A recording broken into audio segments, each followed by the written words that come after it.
Okay, so let's see. As far as I can tell, we're live now. This is my first time doing this, so we're just gonna give this a shot, see how it goes. Um, yeah, if anyone...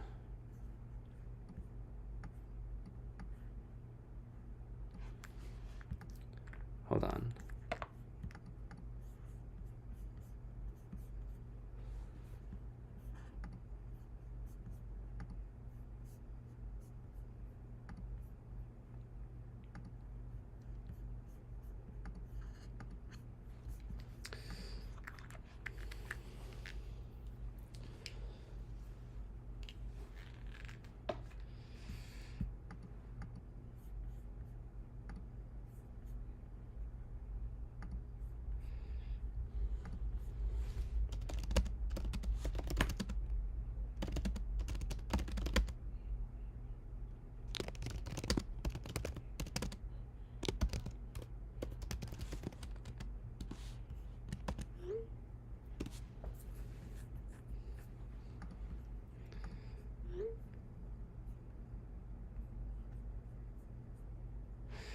Yeah, so I'm just hanging out. I'm drawing some sketches for Song of Ice and Fire characters and just chatting about Song of Ice and Fire. Probably gonna do this for about an hour, and you know, if anyone joins and tunes in, that's great, and if not, I'll save this and we'll put it up on the channel. And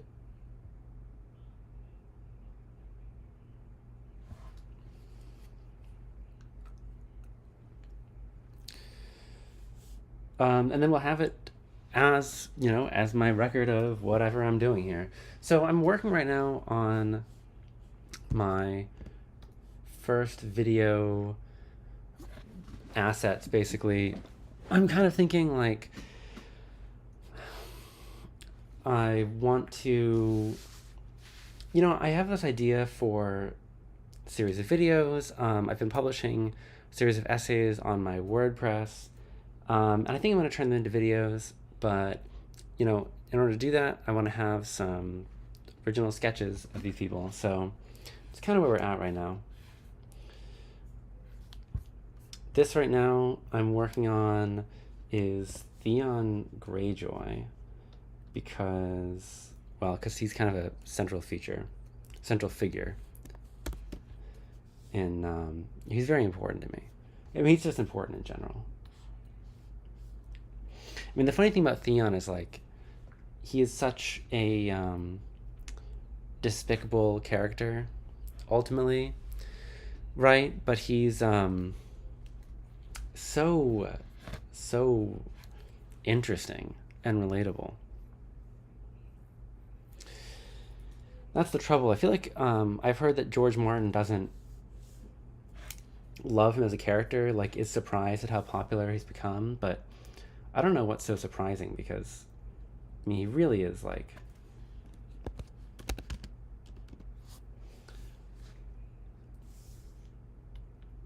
I mean, he's everything, right? Anyway, let's see. I haven't worked on that sketch in a couple days, so I have to figure out where I'm at. I've been using bad practice on these, like not really sure where my layers are.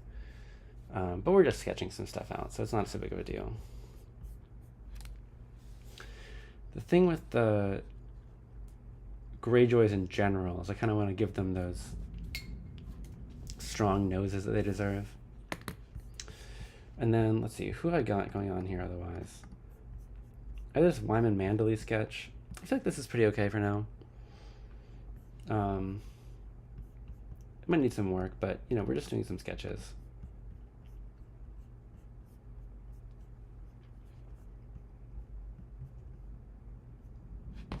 Kind of a similar thing with Theon. We just need I just need to sketch it out, you know. It's okay if it doesn't look super precise.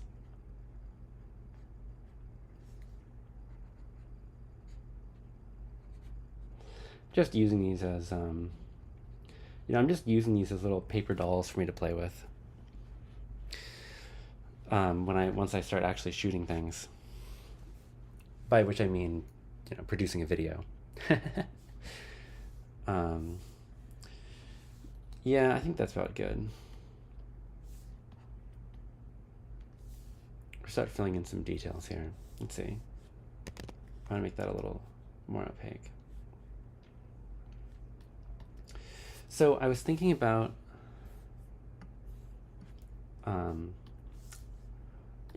I was thinking about Dany's future in the Winds of Winter, because I just reread her final chapter in A Dance with Dragons after watching the show for the first time. I never watched the show until just recently, so it was never in my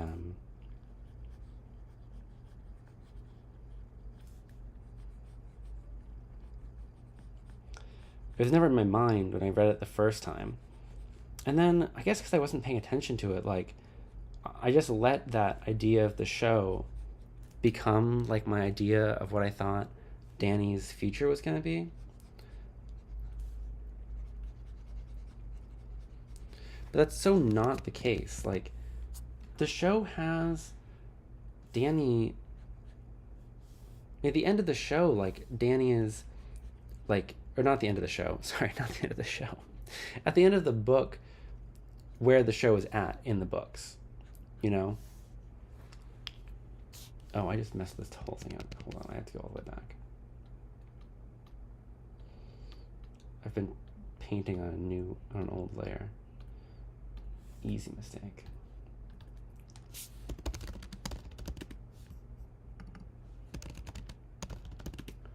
I guess I should specify this isn't just Theon. This is Reek. This is Reek. So we've got to make him look, I think, appropriately sickly.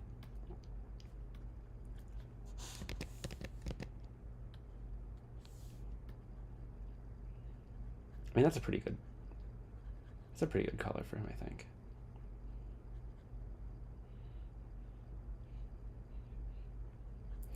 I mean, that's a real person color, but it's, he's got to look on well. He's got gloves on the whole time, too. I have these kind of fake fingers for him, but he always has gloves on.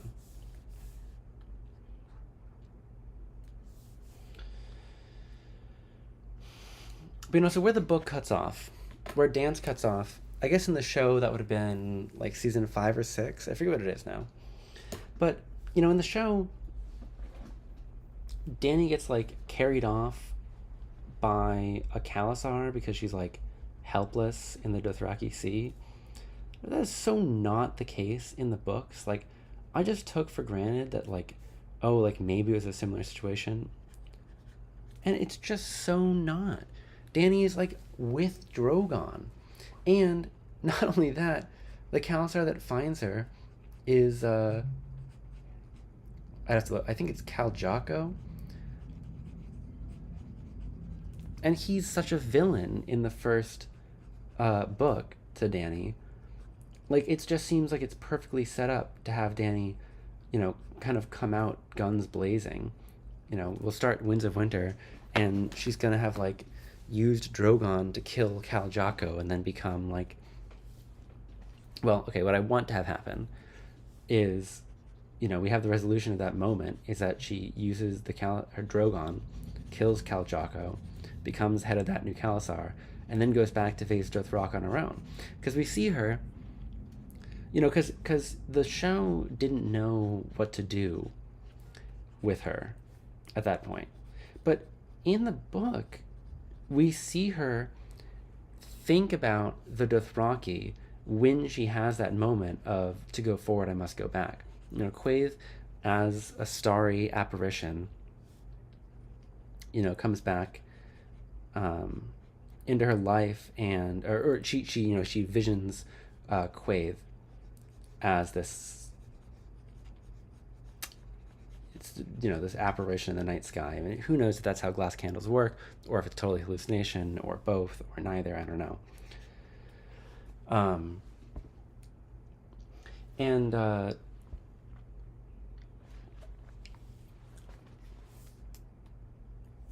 And, you know, at that moment, it totally would have been appropriate to, what am I saying? No, and then so she's thinking about being in the Dothraki Sea. She's thinking about what it's like to be with her Khalasar. And then that's the point where Quaithe comes out and says, to go forward, you must go back. And Dany says that. And I feel like, I mean, I just read this right now. I don't have the quote right in front of me. But I feel like it's around that time where she's thinking about the same things. Like, I think that she is going to go back to face Dothrak intentionally, like on her own accord, because she knows that that's where she has to go in order to go forward. You know, maybe there's something there for her about, like, finally unpacking whatever she's going through, I guess. You know, like unpacking Drogo's death for her, and like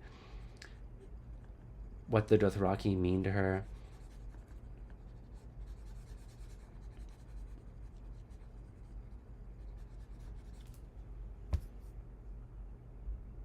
I feel like this color is okay, but it's sort of not my favorite.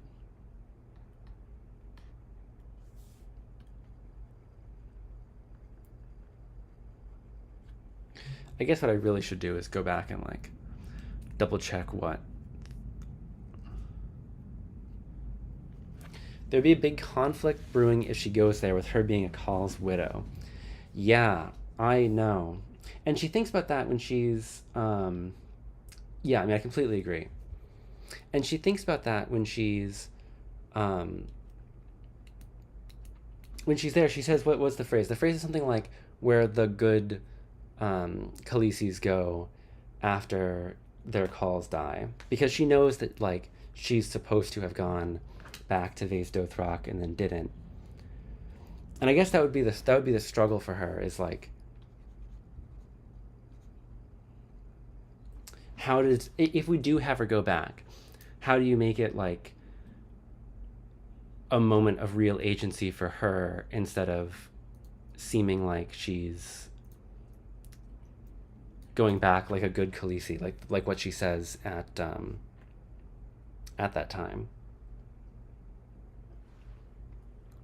And the other thing, I don't know if you were here when I was just rambling earlier, but you know, I'm thinking about the fact that the Khal that finds her is called Jocko, I think it is, and you know, she already had a rivalry with him in Khal Drogo's Khalasar. So I feel like there's already a conflict even in the moment that she's found, before anything else. In fact, I almost feel like the conflict that happens, like whatever conflict lies for her being a Khal's widow in Vaes Dothrak, like I feel like we're going to see the first parts of that like in her next chapter, before they even get to Vaes Dothrak. Just between her and Khal Jocko, like dealing with the ramifications of her leaving without going back, and Khal Jocko leaving, and I think we'll see that before we see anything else. Although, you know, I also kind of think that if Drogon does obey her, and who knows, that's how that goes now, but if Drogon's listening to her, I mean, it could be a moot point. Like, it might not be a conversation. It might just be, dude gets slaughtered.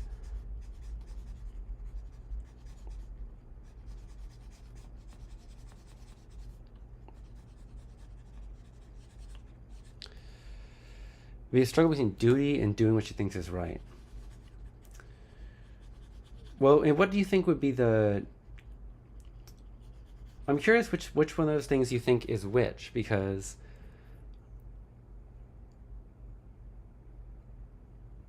do you think that she feels like her duty would be to return to Vaes Dothrak, like she should have done as a Khal's widow? Or do you think that she thinks it would be right for her to return there in her present state? Because I feel like she has this, because she's had this real sense of duty about like maintaining her rulership over Meereen, because she feels like she has her children that are relying on her to feed them. So I feel like her duty at the end of that chapter is like to go back to Meereen. But she's starting to have doubts about that too, because she says, you know, it'll take her home, but it won't actually take her home, because her home actually isn't Meereen. This is no good.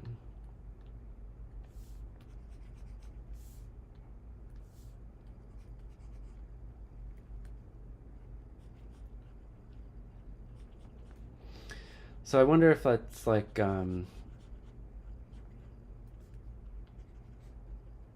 maybe she thinks her duty is, well, I don't know.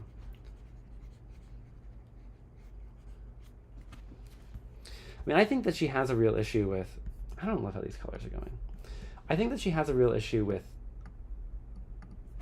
that struggle between duty and things, but I feel like she's coming into a new mindset about it. What have I got here?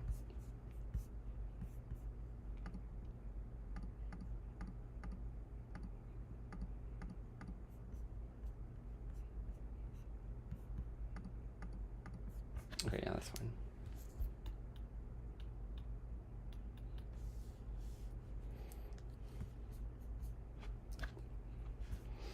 Because I also think that, I mean, I really like those, the Miranese blot essays. I mean, there are some things in those that I don't entirely agree with. But for the most part, I mean, at least the idea that the struggle for her between, like, duty and, the duty and the morality motivations switch depending on if she thinks to herself as people's mother or as a Khaleesi. Yeah, I agree. I feel like the duty and the morality motivations, morality with question mark, switch depending on if she thinks herself as a people's mother or as a Khaleesi. Yeah, I agree. And I feel like she's been thinking of herself as the mother for people for the entirety of Dance.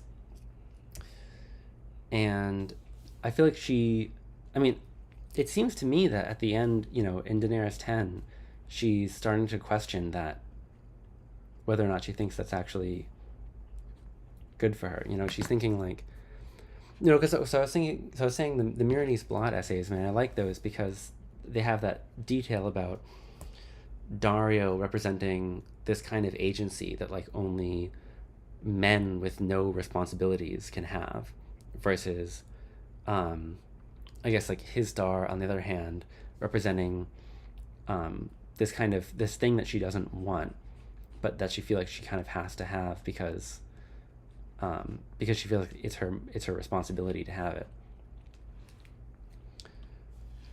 What is this hand doing?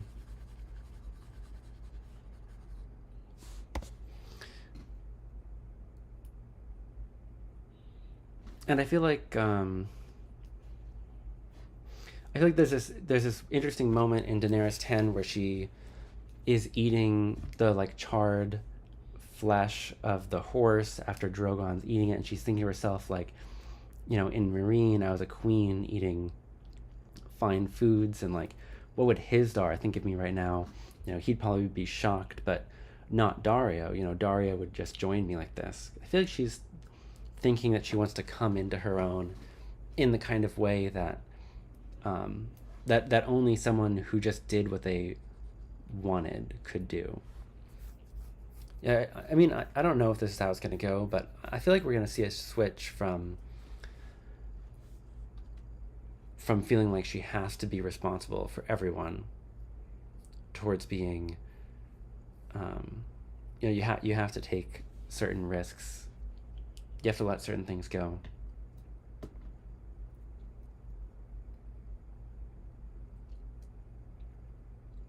Because that's what I think the issue with Hazia is about. I've been thinking recently about Hazia, that the small girl that Drogo kills in the beginning, that precipitates Daenerys locking her dragons away. I mean, that's really a thing where, like, Daenerys recognizes that you just can't really control these things. I mean, they're weapons of war, these dragons. And so long as you like are ruling by the means of dragons and weapons of war, like there's no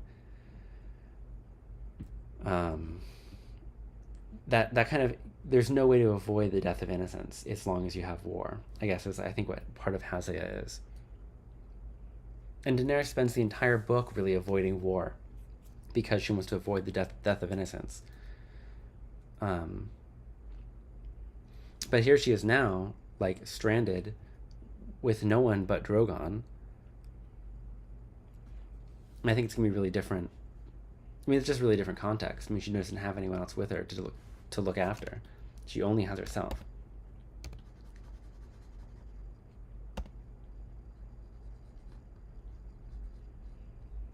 Which is, of course, which is the other thing. I don't know what I'm doing with this hand. What do I want this to be like? I guess I want it to be like a little, hold on, like this kind of thing. Hold on. Yeah, okay. You know, I think George loves to do this thing, and I think other people have said this. George loves to do this thing where characters like have to go through this like real, like personal, singular low point in order to come out the other side. I mean, I don't know if it's like it reminds, every time I think it reminds me of like how I imagine George must have been like in the 70s, probably doing, you know, who knows what things that I probably can't say on YouTube, but it's like a you know, all of his characters that come to great realizations always have this moment of not just a low point, but like this singular loneliness, this point where no one else is around to help them figure out what they're doing. Kind of a resurrection, totally. Yeah, absolutely, kind of a resurrection. And actually, it's so interesting that you say that.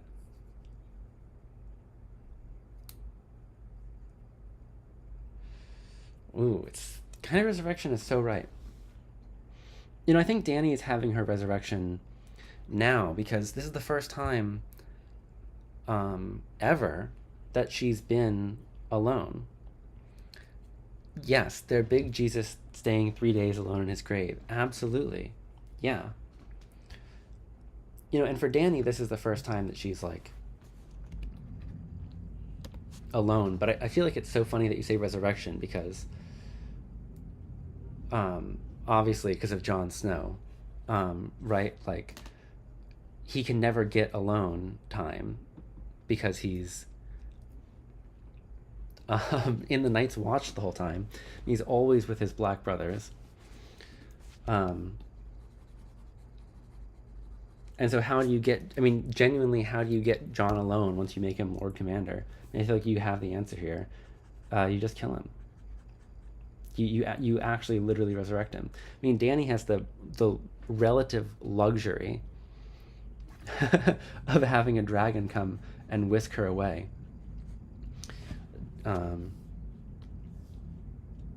Whereas Jon gets forced into it. Hi, bestie. Oh, great. I'm glad that you're here. Yeah, we're talking about... Nice. Thanks for joining in. We're talking about, well, a lot of things. Talking about Dany alone. I just reread the chapter where Dany ends up alone, and yes, totally. Dany had this slight resurrection with the pyre. I agree. She's surrounded by people. I mean, it is a lonely...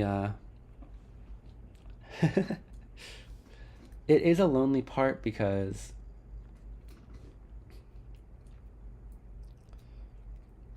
I mean, that's it's sort of like the Dany's first... Drogo's funeral pyre is almost like a miniature one of these because the whole Khalasar abandons them.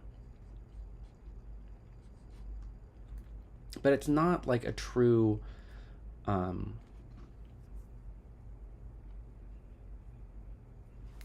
it's not a true abandonment because she still has Jorah, who notably shows up as one of her fever dream characters in this chapter.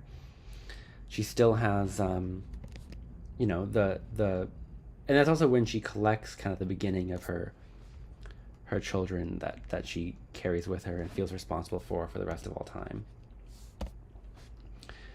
So this hand, I'm trying to capture the feeling of the fact that this is going to be a glove that has missing fingers in it. That's what I'm trying to capture here. So his body's all weird anyway, because I think I got caught up in him looking skeletal, and I haven't really made him look human.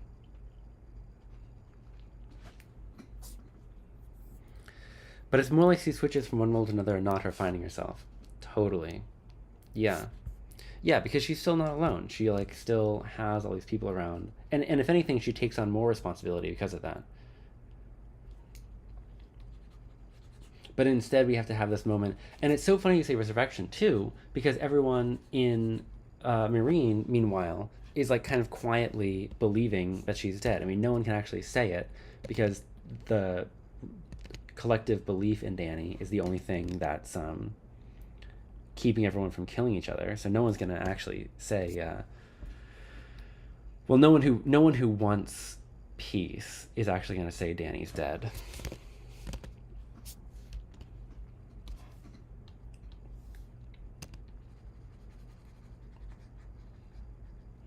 You know, I mean, obviously Galaza Galar kind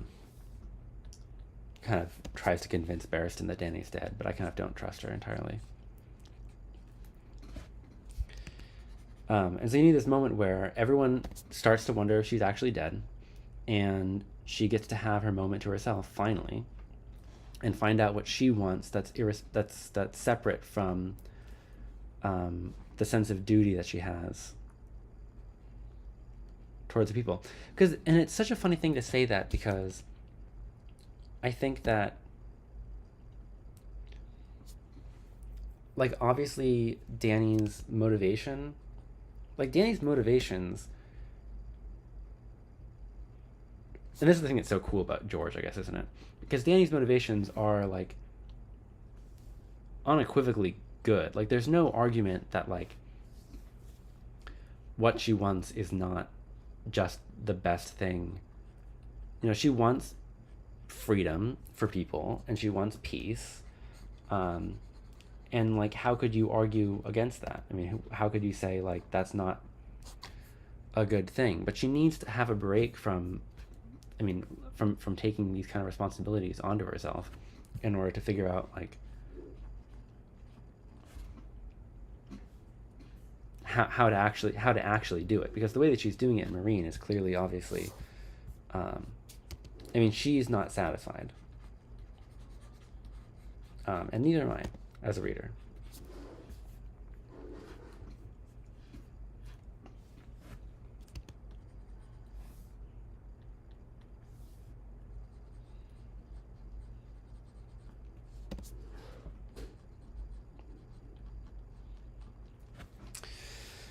And yeah, so that's her moment. You know, speaking of, I mean, the end of, you know, Meereen and in that era, I mean, I kind of wonder if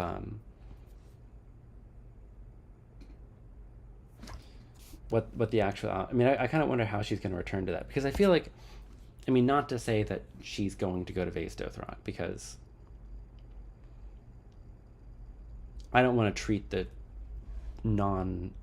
I don't want to treat the post-text seasons of the show as though they are necessarily predicting something.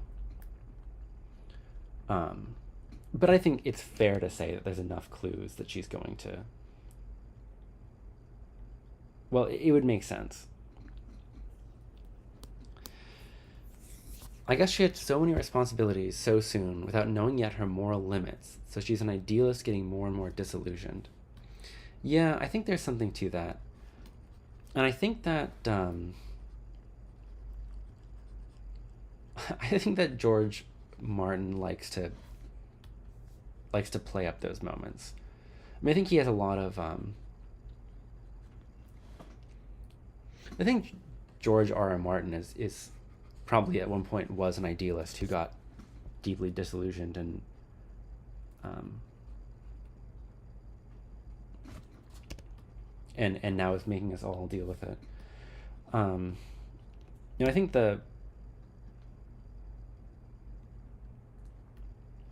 one of the things that always stands out to me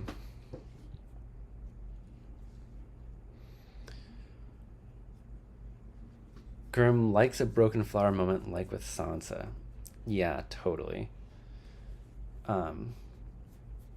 Yeah, he does. And also with Jon. I mean, Jon in the Night's Watch is he's an idealist.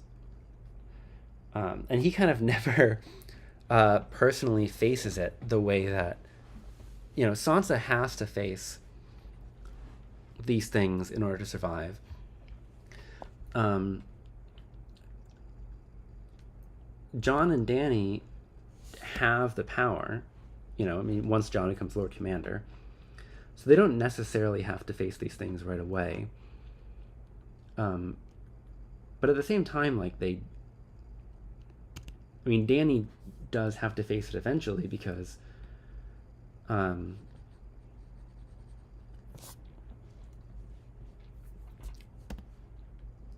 she feels so responsible for these people. And Jon feels responsible for the wildlings in the exact same way, but he just doesn't understand why that's not working out for him, because he doesn't understand that everyone else is... He never has that realization, I think, probably until he gets stabbed. But yeah, Sansa gets to experience it. Sansa is forced to experience it because she never has agency. In her entire story long, she's still yet to have any agency. So, she's forced to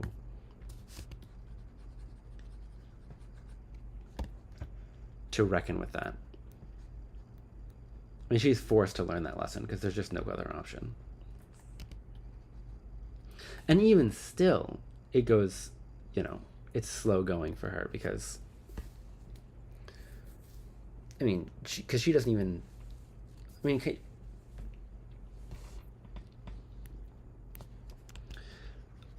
even the thing with Dantos and Littlefinger, even that is that's late for her to be still falling for this stuff.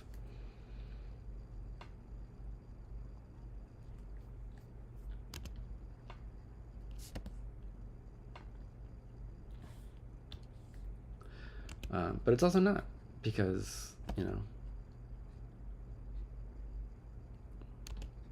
people have to learn the lessons. I think it's cool that GRRM always lets you watch people learn the lessons. There's never an easy moment where a character has, and I think sometimes people wish that it was easier. And I think maybe people wish that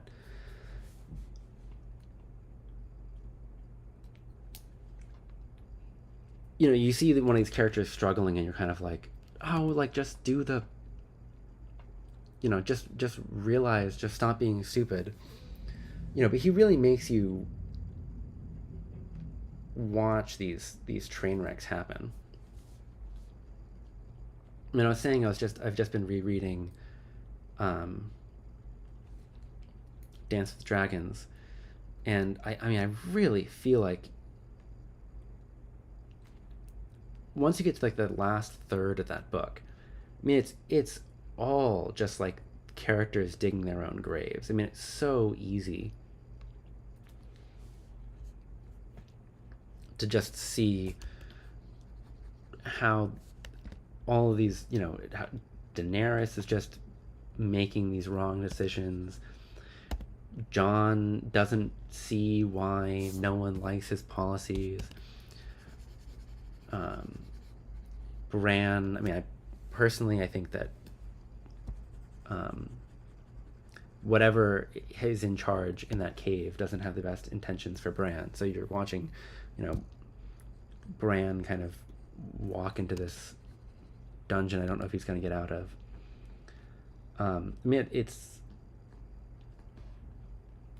mean, even Victorian, Sansa's learning progressively while Jon and Dany lead the train wreck until it crashes and they die. So, yeah, absolutely. I completely agree. That's a great way to put it. Sansa and Bran are just passengers of the train. Yeah. And luckily, I mean, for Sansa, I think she's learning some important lessons along the way. I think the same for Bran. I mean, we have to hope that he gets to act on these things that he learns. Yeah, that's a really funny way to put it. Sansa and Bran are just passengers. You know, I'm waiting for Sansa to become the conductor. I think that's going to happen at some point. I mean, there's got to be a point where Sansa... I mean, if Sansa... Yeah, there's got to be a point where Sansa takes control of her life. I mean, there just has to be. Oh, you know what I should do with this? I should make these clothes look baggier on him. I'm making him look so skinny, but this is what I should do.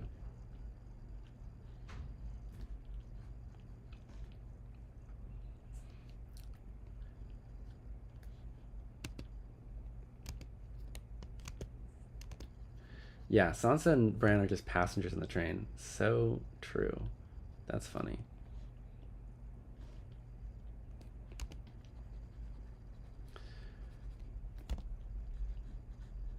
Yeah, I hope Sansa gets some agency. I saw an interesting thing about Sansa. I forget whose point this was, but I was saying that, you know, one of the people that is going to come to the, you know, because they're having the tourney in Sweet Robin's honor, and one of the people that's going to be there is named Sandor.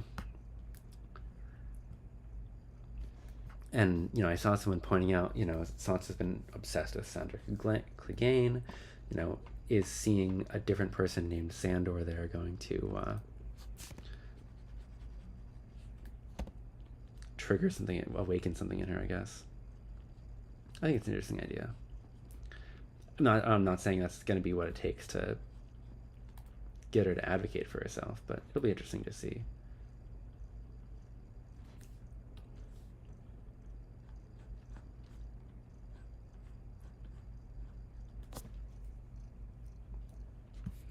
What is this? Does this look like anything?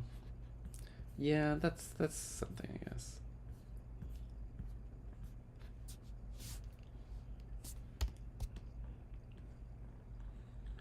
Although, yeah, I mean, obviously, I'm waiting for. I mean, there's just got to be a moment where.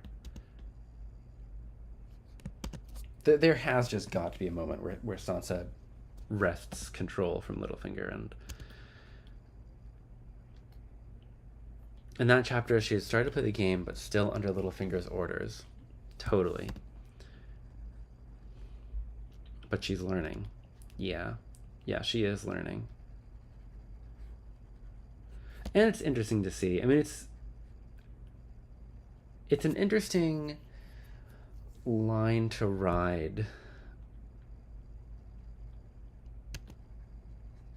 This kind of like Lolita thing that she's got going on with Littlefinger, where like he is bad for her and like has bad intentions for her ultimately, you know, really selfish, self-motivated intentions for her ultimately, but at the same time, like, she is learning valuable things from this. I mean, that's just kind of an interesting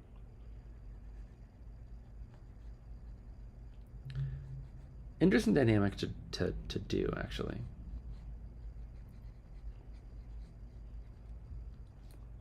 I think.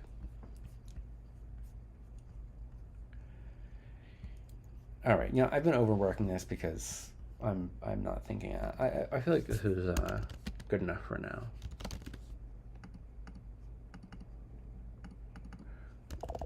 Hold on.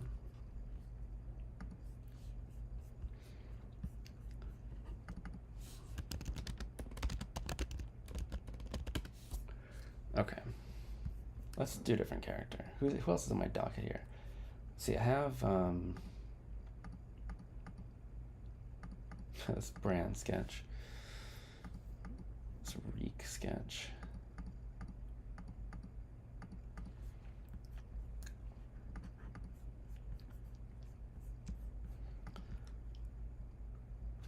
if I can find these colors that Reek's wearing. Let's see. It's for, let's see, Search of Ice and Fire. It's gonna be,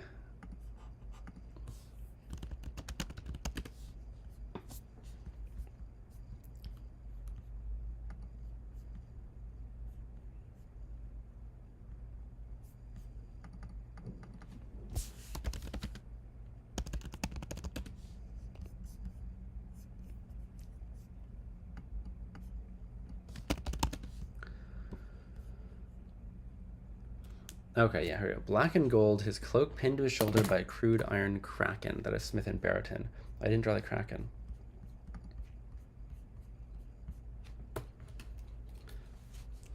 I guess maybe I was just getting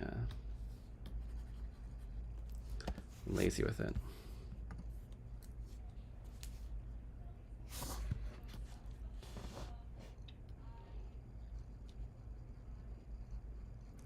What does a crude iron kraken look like? I guess it's got like,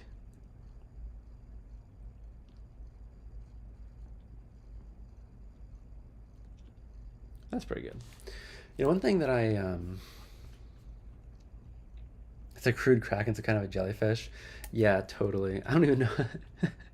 Yeah, a jellyfish is right. You know, one thing that I just makes me so mad about the show is how they just made everyone dressed in like black and brown leather. I mean, it's depressing. I mean, it's like one of those things where George Martin like specifically says that like he's just gone full fantasy with the clothing, like dying, you know, like there's some so spake Martin where someone's like, oh, like, you know, coloring dyeing technology must be so much better, or like is so much better in Westeros, like, you know, is there anything to that? And he's just like, yeah, like it just has to be because I want it to be colorful and fantasy.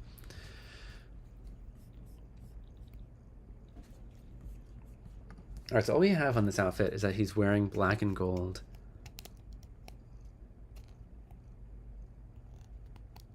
And a cloak. I guess I've just made the cloak fur, but it's not really, is it?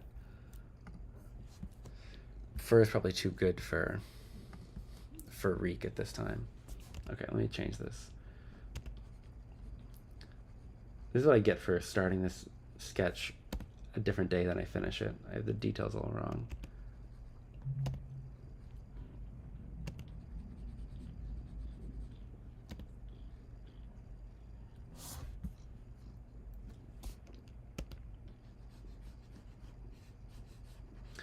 But I love how in Song of Ice and Fire, like everyone's just decked out in totally epic fantasy clothing. It's like they've got everyone in pink and teal and blues and greens, and everyone's got these custom sigils that are like so specific. It's like beyond more specific than anyone in actual medieval times would ever have done.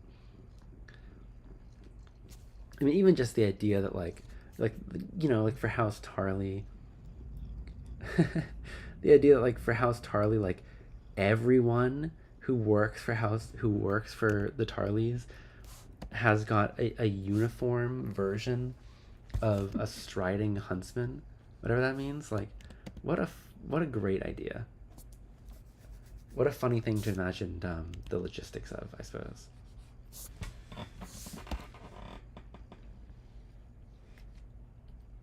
Yeah, we'll do this.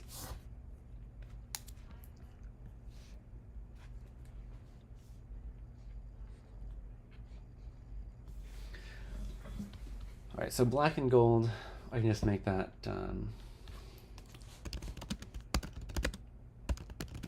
we're gonna do the color, we're actually gonna do the color quick and dirty.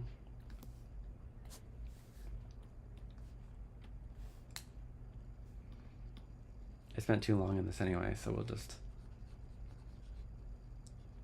some slapdash kind of thing. I mean, he's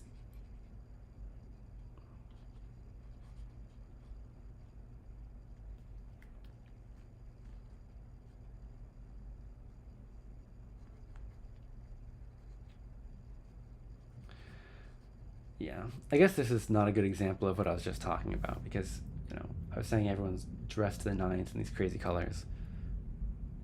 Color-wise, plant dyeing can give quite a large array of colors. I just saw someone on Tumblr make that exact point. But I still feel like what is achievable in Westeros is unrealistic. I mean, certainly the hair dye. I mean, at least that. The hair dye is, I mean, no one in medieval our world was dyeing their hair blue in the Renaissance. But that's beautiful. Or in feudalism, not the Renaissance. Nothing wrong with that.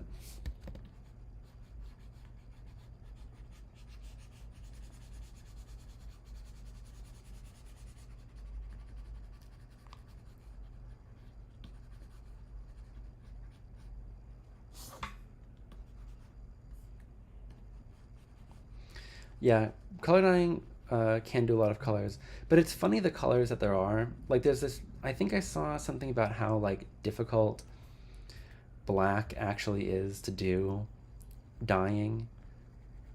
Um, and yet, the Night's Watch, you know, their uniform is black, so they have some way to like mass produce black clothing.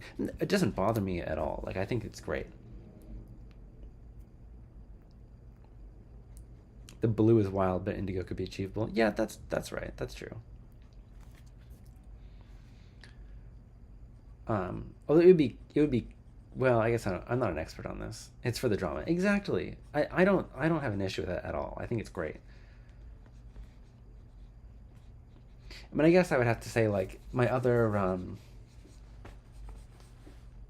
before I really got into Song of Ice and Fire, my other um, aesthetic obsession was JoJo's Bizarre Adventure.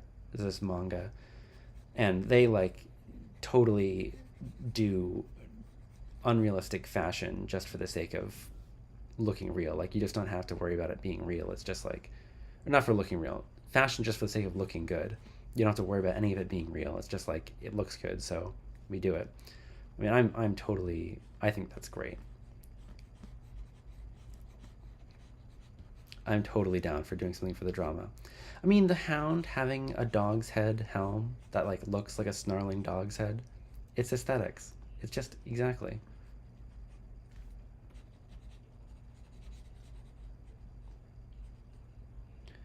Yeah. And it's so depressing that the show had no room for drama.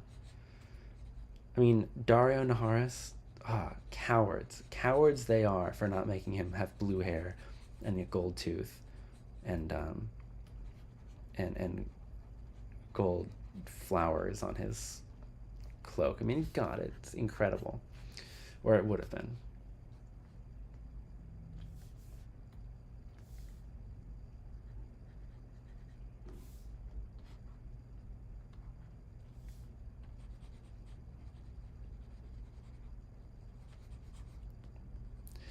Of course, Theon's a bad example because house colors are just black and gold, so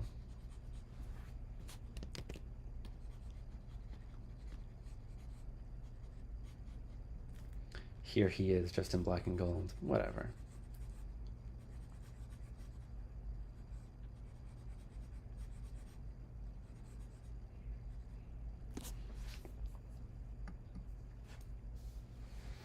He's our little golden rat. I know. God, Theon is such a good character.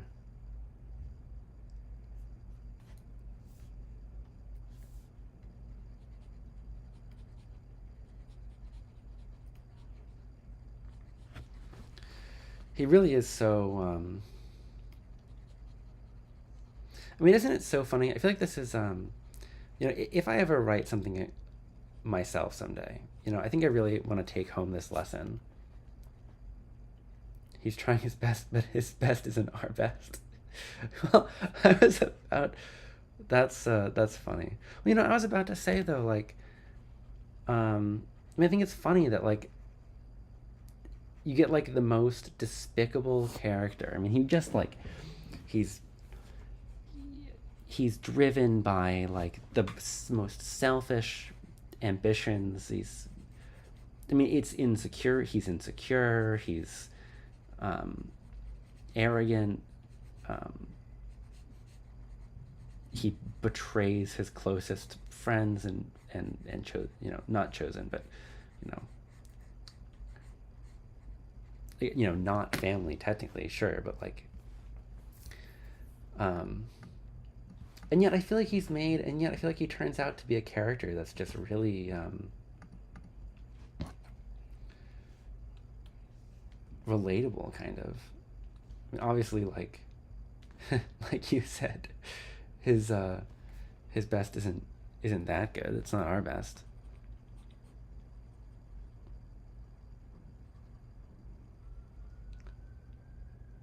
He needed his low too. Yes. Yes, absolutely, exactly. And Theon is totally, I mean, resurrection is exactly the word for it. I mean, he gets, again, like Dany,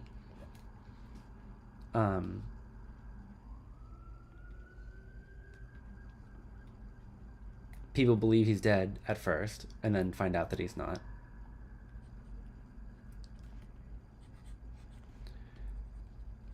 And in that time, oh, these are gloves, aren't they? And in that time,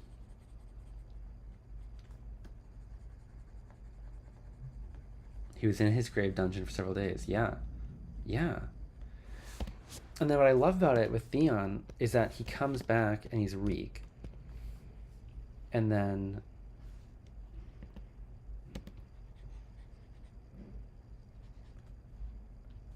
he comes back and he's Reek. And then he, like, the chapter titles, like, go through his entire journey, like, over again. Like, he's a ghost after that, and he's a prince again. And I mean, the ghost thing is like, I mean, he died. Obviously not actually, but he did actually. Yeah, so he gets his resurrection. And he's more likable for it. I wonder what you think about what, like, he's building his new identity, but based on those titles.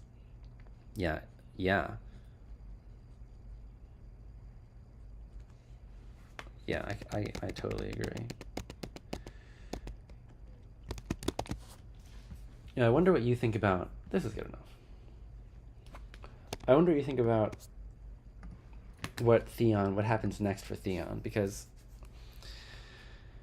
I know a lot of people who think that, like, he's not going to die right away, because he has a lot more story to go through. But I feel like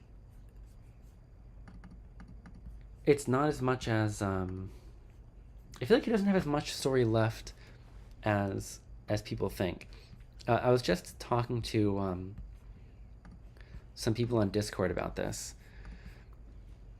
and it's the thing with Theon is, I mean, I haven't gone and done the complete. I haven't broken this thing completely down for myself. I haven't done the hard work for this, but just generally, if you can align what he's doing up to, like, the hero's journey, and I feel like it largely fits. When you skip ahead to like Belly of the Whale, for when he's off page in Ramsay's dungeon.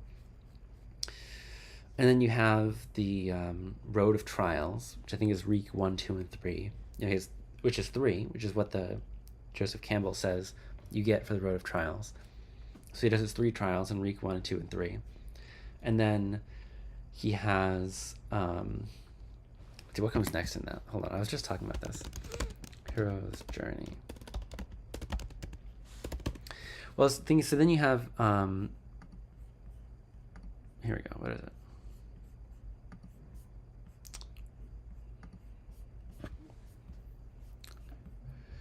Yes. So meeting with the goddess. So this is him. I think the goddess for him is Jane Poole, because in Jane Poole he sees what has been done to him, you know. And then women as the temptress. So this is the. I think this is probably the spear wives that Mance has with him, like getting him to do something else.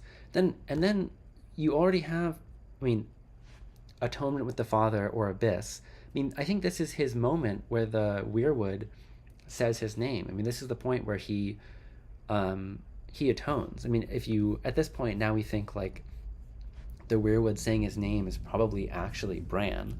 So this is him like getting actual forgiveness. I feel like he could go to betray Ramsay to go through metaphor, but through trickery, and then probably die at some point in a kind of sacrifice. Yeah, go to betray Ramsay. I agree. I think there's a better. Well, the thing is, he's already done a betrayal of Ramsay by saving Jane and escaping. So, I mean, I agree that like it would be more cathartic if there was more more to that. Although it's funny that I'm actually working on the last part of that rat series, and the last part of the series is going to be about I mean, spoilers, I guess, but it's going to be about how like all of that violence is cyclical. You know, you get, hold on, cat guest, so we'll put her in frame. All of the this is my cat Irene. All of the like the rat cook is taking vengeance out on the king, but then the rat cook gets turned into a rat and eats his children, and then you know, he's punished. And I just feel like there's this it goes on and on, and for forever then the rat cook is then eating the other rats. I think the rat cook story is just this one picture of this cycle that like you see in so many other places in A Song of Ice and Fire, where like, you know, like the Blackwoods and the Brackens, like you could make peace for a little bit, except then one of them remembers another wrong, and then the Blackwoods and the Brackens hate each other again, and it just goes on like that forever. And I feel like Sandor Clegane gets out of this cycle. You know, I'm like, I obviously like I think he's one of my favorite characters, Sandor Clegane, but he like if he ends up being the gravedigger, or I mean, even if we never find out, but I mean, him as the gravedigger, it's kind of like the happiest ending for him, because he gets to just live at peace, and he doesn't have to keep being part of the cycle of violence.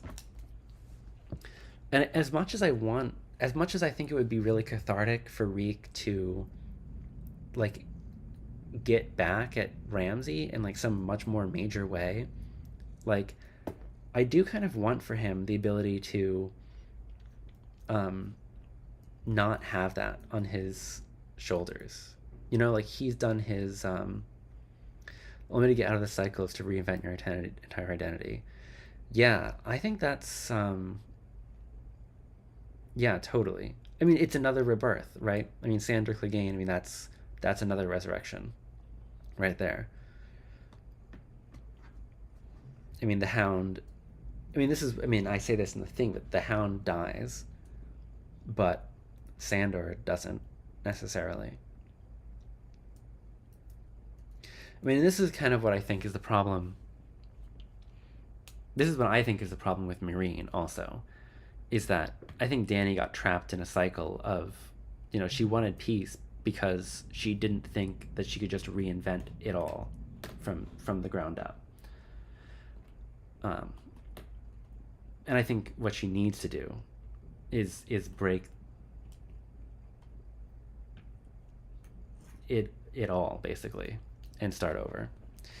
And I kind of want that for Theon. Like, I want him to not have to take out revenge on Ramsay in the end. Like, I want him to have atoned for his own sins. You know, he has that moment with the weirwood. The weirwood says his name. Like, you get this idea that that Bran is reaching out to him personally.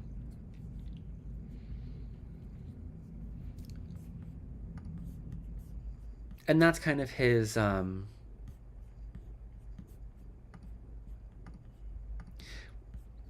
and just to think about the hero's journey. I mean, so if that's his atonement,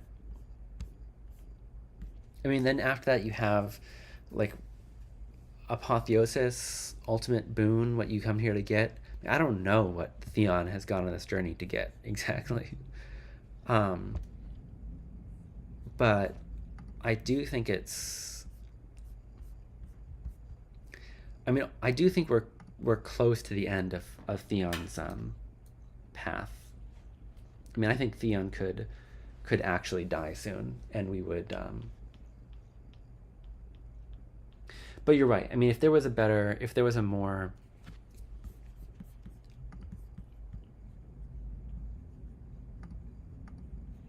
if there was a way where he could get closure with Ramsay, that would be better. Or it would be nice. Maybe not better. All right, so who else do I have in this? Wyman, Bran, Reek. Who else shows up in this? Ramsay. I guess Ramsay would be the next person I do art of here.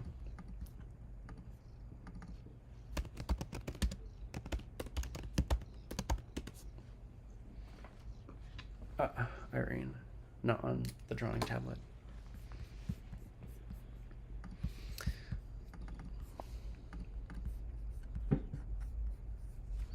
Some of these people I've collected images of, or not images of, but not Ramsay. I have to see what he looks like. Ugly, big-boned, slope-shouldered fleshiness. Well, the thing with Ramsay's description is you can't take Theon's word for it, right? Because Theon, like, hates him so much. Like, almost all the descriptions of Ramsay we get are from Theon's perspective, but, like, Theon just hates him so much that they're all, like, the most unflattering. Like, the worm lips are worms and all that. Theon's major theme is loneliness. As a foster kid at Winterfell, coming back to the Iron Islands as Reek, something that would bring him recognition as part of a unit. Theon is also a drama queen. That's true. Something that would bring recognition as part of a unit. Well, we're getting this moment now, right? I mean, in the spoilers for the Winds of Winter, but in Theon 1 Winds of Winter, I mean, we finally get Asha and Theon in the same room. So I think if Asha were to recognize Theon as, I mean, even just to recognize him as maybe as Ironborn or as worth something, I mean, whatever that ends up meaning, I mean, that might be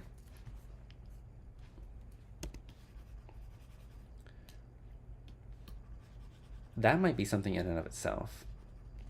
Plus you have, I mean, I don't know, I mean, maybe there is something like validating in a way. No, I don't know.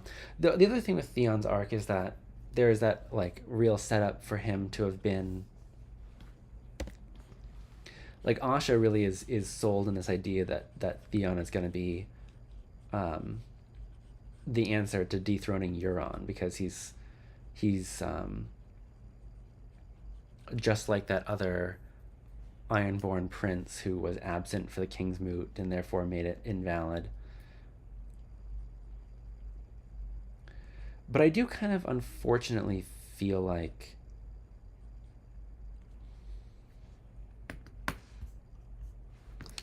feel like Ramsay's got to look like a dog because he keeps dogs. I do unfortunately feel like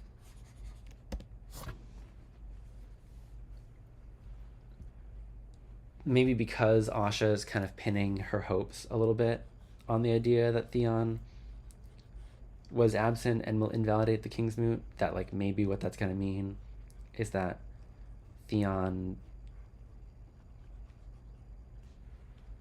dies before that happens, and so Euron is kind of unstoppable. I think that's possible. I also think it's possible that even just Asha and Theon meeting is going to be enough. Like, because the first time Asha and Theon met, like, Theon felt so inadequate by comparison. Like, she was the real, she was the son that Theon never got the chance to be.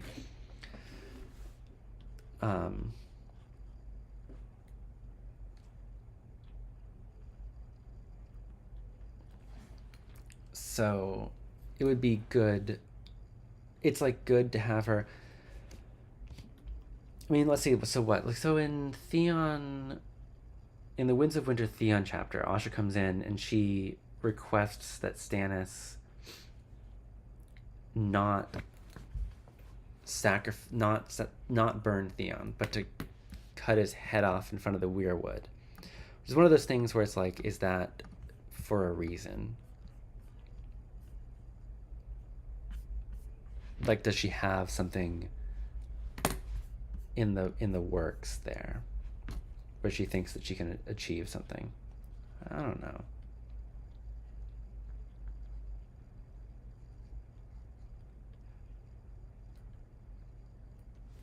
I'm kind of the mind that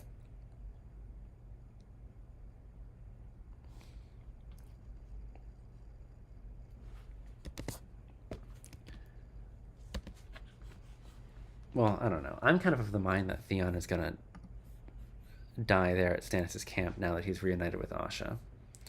Maybe the fact that Asha sees him as a worthy candidate for the King's Moot would be enough. Yeah, I think so. I think so too. You know, all he ever wanted was someone to think that he was. You know, he's always seen himself as the heir, and no one else ever has. All he's wanted is someone else to see him as the heir. That could be it. Of course, I mean, I don't know. I mean, I think it's just as likely that he ends up surviving everything because now that he's been through all this, he just won't die. And that you end up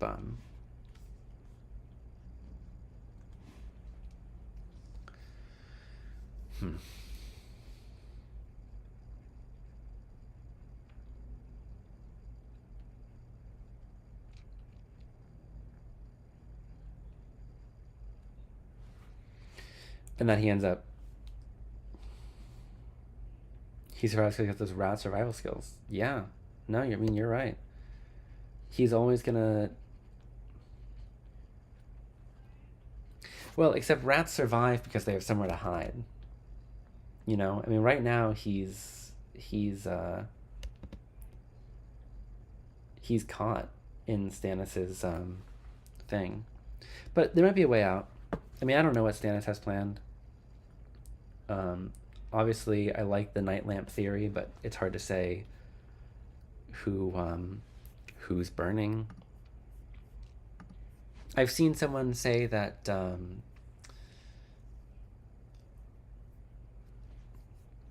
he's going to fake. It's going to be a second kind of Mance switch. He's going to say he's burning Reek, or Theon, but he's actually going to be burning maybe the maester that betrayed him. I don't know. I mean, it could happen. It does sort of feel like as soon as we get two POVs in the same spot, one of them's going to die. And it does kind of feel like that means it's either Asha or Theon. And I love Theon. But I feel like it would be really disappointing to me if Asha dies after only getting like 4 or 5 chapters.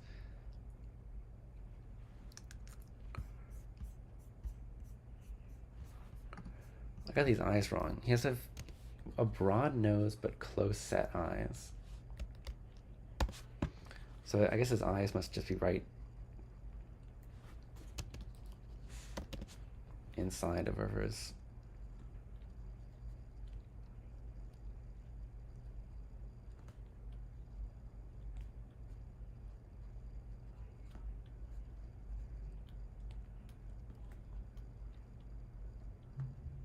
Oh yeah, that's good.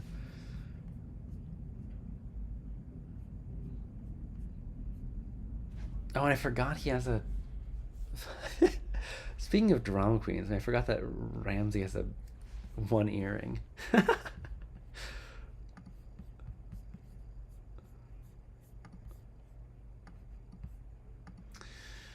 Okay, well, you know what? This is my... This was my first test of live streaming, sketching this stuff. It's only... I think I have to go around 8, so I think I'm going to wrap it up now. I'll say it's been fun. I'll probably do this again. Thank you, Honey Cornflower, for hanging out and chatting. And I hope to see you the next time I do this. And let's see, final thoughts for this. Final thoughts, we love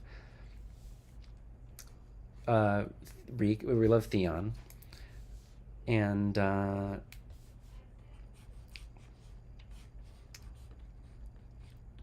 we believe in resurrection for Song of Ice and Fire characters. I think that Dany is going through her resurrection, her actual resurrection now. And yeah, Honeycomb Flower, it was really fun. Bye. And if I do this again, I hope, yeah, stay tuned. This has been Jozo Joe Hi, and thanks for tuning in.